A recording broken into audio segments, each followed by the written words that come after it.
কচিকাঁচা পড়ুয়াদের নিয়ে চলা স্কুল বাসে হঠাৎই আগুন, মুহূর্তেই ছড়িয়ে পড়ে চাঞ্চল্য। তবে বাসে আগুনের ফুলকি দেখা মাত্রই স্থানীয়দের তৎপরতায় নিরাপদে নামানো হয় সমস্ত পড়ুয়াকে। ফলে অল্পের জন্য বড়সড় দুর্ঘটনা এড়ালো আলিপুরদুয়ার। ঘটনাটি ঘটেছে আলিপুরদুয়ার শহরের অদূরে পাটকাপাড়া এলাকায়। জানা গেছে, হ্যামিল্টনের একটি ইংরেজি মাধ্যম স্কুলের বাসে দুপুর প্রায় 2টো নাগাদ আচমকা আগুন ধরে যায়। অভিযোগ, প্রিন্সিপাল ঘটনায় মুখ খুলতে চাননি, সংবাদ মাধ্যমের ফোন ধরেননি তিনি। স্থানীয়রা দ্রুত ছুটে এসে বাস থেকে শিশুদের বের করে আনেন। কোনো পড়ুয়া আহত হয়নি বলে জানা গেছে। পরে দমকল এসে আগুন নিয়ন্ত্রণে আনে। কিভাবে বাসে আগুন লাগলো তা খতিয়ে দেখছে পুলিশ।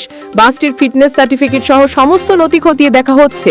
অল্পের জন্য প্রাণের রক্ষা পেল শিশুরা, আতঙ্কে অভিভাবকরা। আলিপুরদুয়ার থেকে স্টিং নিউজের রিপোর্ট।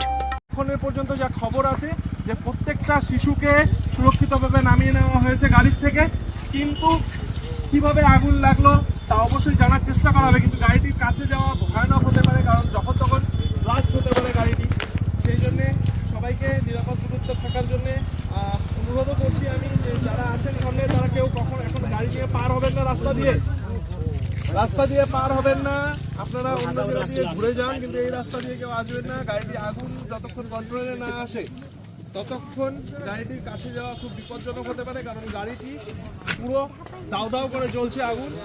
এবং স্কুল ভ্যান, আমি আবার বলছি, একটা স্কুল ভ্যান, গাড়িটির পুরো বডি খুলে খুলে গাড়িটির পুরো বডি খুলে খুলে পড়ছে। আমি আপনাদেরকে লাইভ ভিডিও তুলে ধরছি। এখানে প্রচুর লোক জমা হয়ে গেছে পাটকাপাড়ার যে রোডটা আছে সেই রোডে।